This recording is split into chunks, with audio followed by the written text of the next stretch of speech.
Khu vườn Lẽ Thật xin chào các bạn. Sáng nay người nhà mình mới vừa cắt cỏ một ít ở trong khu vườn. Nên bây giờ mình muốn chia sẻ cho các bạn cách mà mình cắt cỏ trong mùa mưa để mà cho những cái cây con nó được phát triển đó. Và cách mình cắt như thế nào mình chia sẻ cho các bạn xem qua ha. Các bạn theo dõi cùng với mình ha.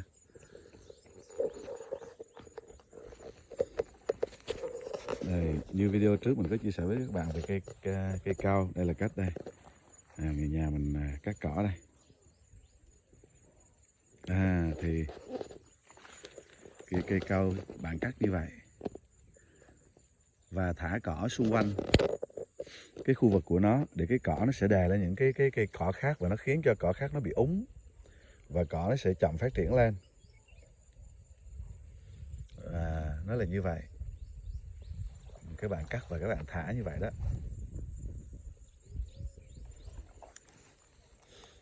Cắt và thả như vậy. Đây, một cây cao nữa.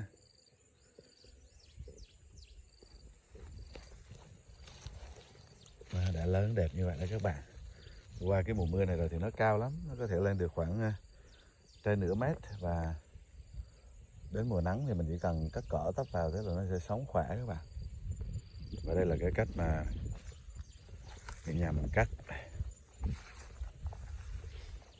Đây, các bạn nhìn thấy ở đây có một cây cao nữa ha.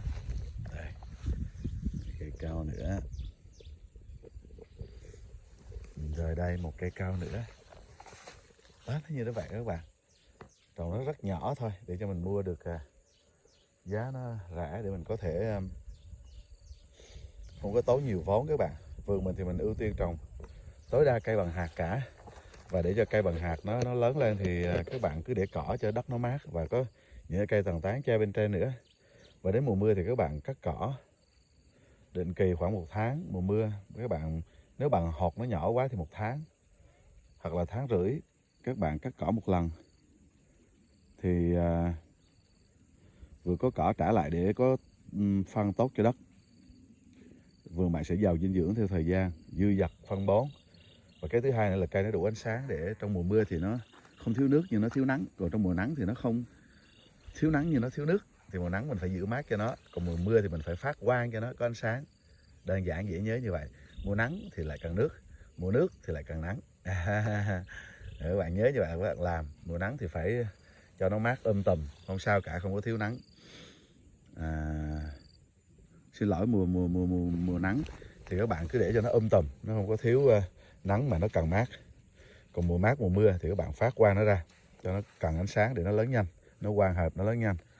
Và các bạn có sức thì các bạn cắt càng nhiều càng tốt, vì như vậy nó sẽ có cỏ trả lại thì đất nó mau tốt. Còn nếu như các bạn ít công, các bạn không có sức để làm thì các bạn khoanh ngay chỗ cái gốc của cây thôi, rộng ra để cho ví dụ thay vì 1 tháng mình cắt một lần, bạn có công bạn cắt một lần, còn không thì 2 tháng bạn cắt một lần.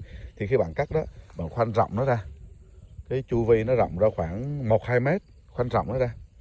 Thì những cái cây cỏ rồi bạn thả xuống cái chu vi đó thì cỏ nó sẽ chậm mọc lên. Còn xa hơn chu vi 2 mét đó, cây nó cao lên, cỏ nó có cao lên thì nó vẫn còn cái khoảng không rất là trống trải ở giữa. Cái không gian trống trải ở giữa nó đủ để cho nó có ánh sáng, nó lớn. Thì thay vì bạn cắt nhiều lần thì có nhiều phân thôi. Còn không có sức để cắt nhiều lần thì cắt ít lần lại.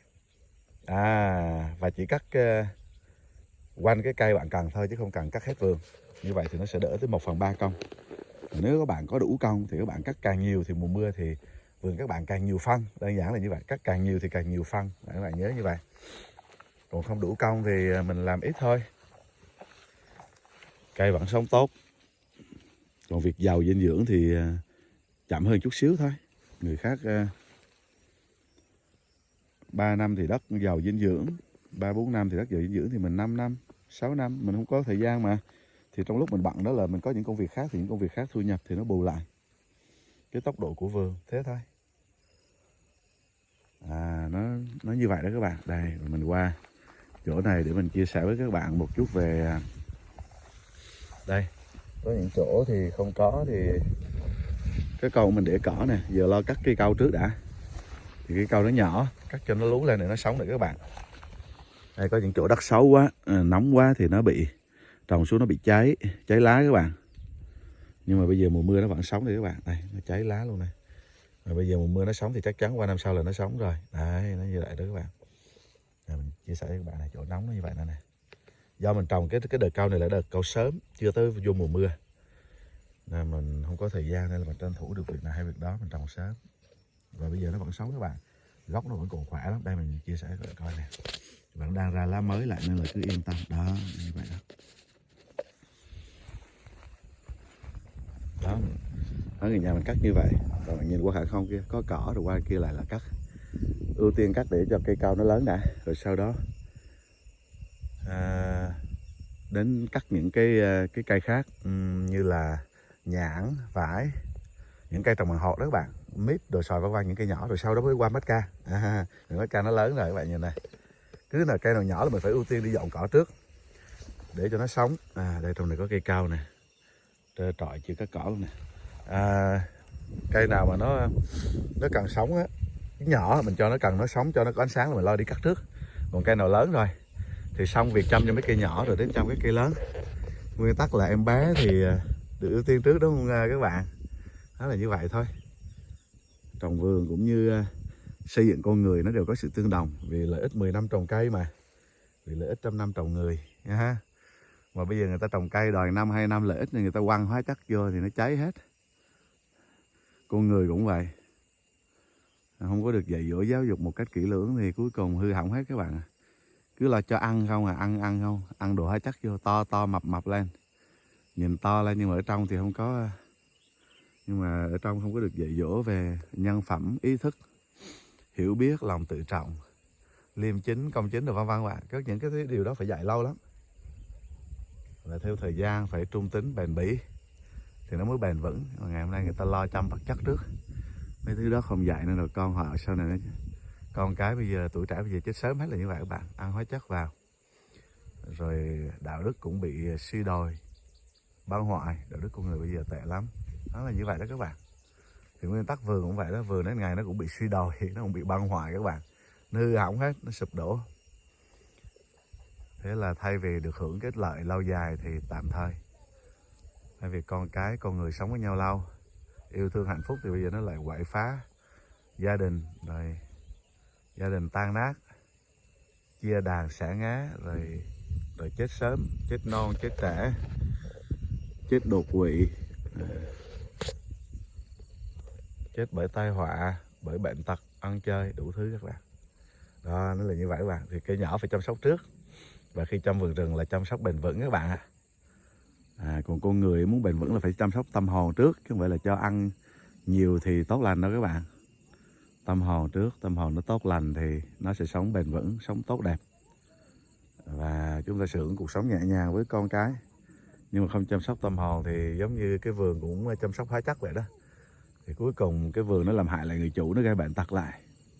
Thì cũng vậy, họ cho nó ăn không, nuông chiều không, thì đến ngày nó đòi hỏi, giết cha giết mẹ, trộm cắp. Đó là như vậy đó các bạn. Thì cái nguyên tắc trồng vườn nó cũng vậy đó. Cái vườn này, cái mít ca này thì những ngày sắp đến mình sẽ tỉa. Và khi mình tỉa thì mình sẽ chia sẻ với các bạn về cái cách tỉa mít ca vườn rừng nó khác với cái cách tỉa mít ca khi bạn quăng phân hóa chất. Mít ca vườn rừng thì có cách tỉa khác. Có nghĩa là bạn phải tận dụng cái bộ lá của nó để sản sinh ra dinh dưỡng để nuôi cây và nuôi trái, nên bạn không tỉa một cách gọi là nhanh chóng và mạnh tay như cách tỉa của hóa chất, của phân hóa học, vì họ tỉa xong rồi quăng phân lại các bạn. Nhưng mà mình thì mình không quăng phân, nên là mình cần phải tỉa nó một cách phù hợp, thì bạn cũng sẽ đỡ công tỉa hơn. Họ sẽ tỉa tốn công nhiều hơn vì tỉa rất là nhiều, còn mình thì mình tỉa nhẹ thôi. Và để cho cây nó có thể chăm sóc nó, vì mình không có quăng phân nên là các cành, thân và lá nó sẽ là cái bộ máy chế biến dinh dưỡng để mà nuôi lại cây.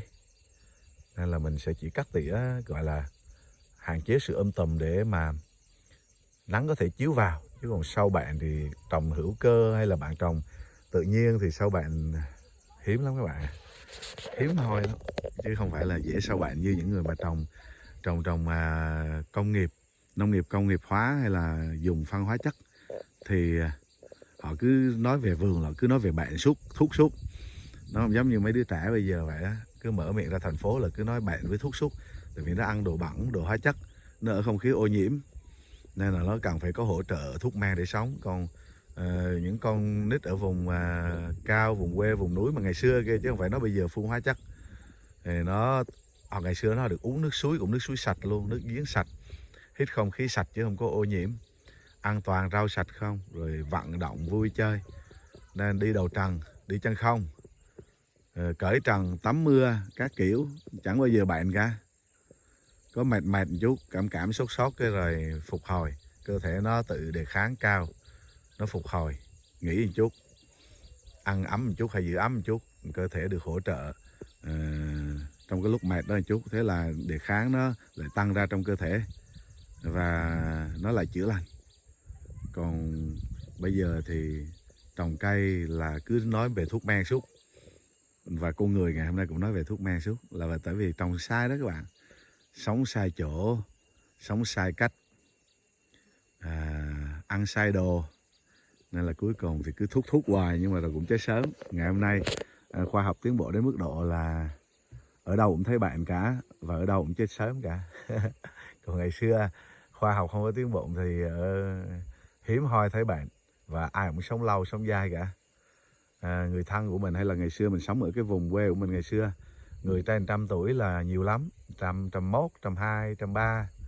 Còn bây giờ mà Việt Nam mà tìm người ra trên 100 tuổi chắc là phải những nơi nào sâu xa lắm, mà không biết có còn hay không nữa. Bây giờ toàn là 2 mấy, 3 mấy, 4 mấy đột quỵ chết nè, hay là 4 mấy, 5 mấy. Ai mà 60 thì kêu là thọ gì. Nên là ngày hôm nay là mới có 30 kêu mình già rồi, hay 30 mấy tuổi kêu già rồi. Mà thực ra thì đang còn tuổi thanh niên, vì trung niên là từ 40 trở đi, 40 cho đến 70, 80 mới gọi là già. Ngày xưa người ta gọi là thất thập cổ lai hy, là 70, 80 mới là già. Còn bây giờ mới có 30 mấy, thậm chí nhiều đứa 20 mấy tuổi ra đường kêu giờ già rồi. Cũng vậy đó các bạn, trồng hóa chất thì cái cây mới có 2-3 năm tuổi, 5-7 năm tuổi là kêu vườn cây đã già rồi. Mà thực ra cây đó nó có thể sống tới 4-50 tuổi các bạn, thậm chí 6-70 tuổi, thậm chí 7-80 tuổi, thậm chí cả 100 năm. Nhưng mà dùng hóa chất làm sao mà tiến bộ, làm sao mà đến mức độ mà giỏi, tiến bộ văn minh gì mà đến lúc là coi như là toàn là chết sớm với chết bệnh không các bạn. Thì đó là như vậy đó các bạn. Nông nghiệp vườn rừng thì các bạn sẽ trở lại với điều tốt lành từ ban đầu mà đấng tạo hóa đã tạo dựng nên, ban cho loài người. Mà lòng tham và sự xấu xa nó gia tăng theo thời gian, nên là không lẽ giờ nói mình tham, ép cái cây, ép con người để cho nó thỏa mãn cái cảm xúc, nên dùng toàn chất độc vào không nha. Rượu bia chất kích thích rồi, không lẽ giờ nói mình hư hỏng, nên là cho đời vui, đời vân vân, thì tất cả những thứ đó nó đều hủy diệt các bạn. Hủy diệt cơ thể, ai cũng biết như vậy mà, chứ không phải không biết đâu. Nói khi mà chia sẻ thì họ sẽ tự ái, họ sẽ buồn. Nhưng mà mình yêu thương người khác thì giống như con cái vậy các bạn. Khi các bạn yêu thương nó, các bạn chỉ cho nó những điều sai, đôi lúc các bạn la nó buồn, nó khó chịu. Nhưng mà nếu bạn yêu nó thì bạn phải chấp nhận cái cảm xúc đó thôi bạn. Và về sau nó sẽ hiểu ra, khi nó hưởng được những điều tốt lành. Cũng vậy, có thể các bạn xem Khu Vườn Lẽ Thật, có đôi lúc, hay là những người đang làm nông nghiệp hóa chất đó, có đôi lúc họ nghe họ cảm thấy không thoải mái đâu các bạn. Nhưng mà sự thật nó là như vậy mà, họ trồng họ đâu dám ăn đâu, họ phải đi tìm thức ăn sạch, đúng không các bạn? Thậm chí không có tiền để mua thức ăn sạch nữa. Thì họ biết thức ăn sạch nó tốt mà, nhưng mà họ không làm thôi, thì cũng vậy thôi. Những điều mình chia sẻ thực ra nó cũng chẳng mới đâu, nhưng mà theo thời gian người ta bỏ hết đi thôi, chứ nó nghe rõ ràng nó tốt mà. Và nếu bạn thấy tốt, và nếu bạn yêu thích, cho mình một like, một subscribe để lan tỏa điều này cho nhiều người được hưởng hạnh phúc. Còn những ai họ không cảm thấy hạnh phúc thì không sao cả, vì mình chia sẻ là để cho mọi người hạnh phúc. Còn ai cảm thấy là cuộc sống của mình tốt rồi, phương cách của mình tốt rồi thì cứ tiếp tục với phương cách đó, và chúng ta hãy cùng nhau chia sẻ để rồi những người chúng ta yêu thương sẽ hưởng được phương cách làm việc tốt hơn và nhận được đời sống tốt hơn. Mình đang đứng dưới mưa luôn các bạn, mình đang nói và mưa nó đến, mình đang chia sẻ với các bạn và mưa nó đến. Thôi thì cho vlog thêm phần lãng mạn và nếu như các bạn thấy được tâm huyết của mình, ủng hộ kênh mình, và khi bạn ủng hộ mình cũng là bạn đang ủng hộ nông nghiệp sạch và đem hạnh phúc đến cho nhiều người khác, gián tiếp qua mình, gián tiếp qua kênh của mình. Chúc các bạn vui và sau này các bạn cũng có được nông nghiệp tốt lành và có thể trực tiếp chỉ cho người khác cái hướng nông nghiệp tốt lành bền vững để không có phải vất vả. Hẹn gặp các bạn vào những vlog tiếp theo. Khu vườn Thật xin chào các bạn. Hẹn gặp lại các bạn vào những vlog như là cắt tỉa mắc ca theo phương cách vườn rừng. Xin chào, bye bye, hẹn sớm gặp lại, bye bye.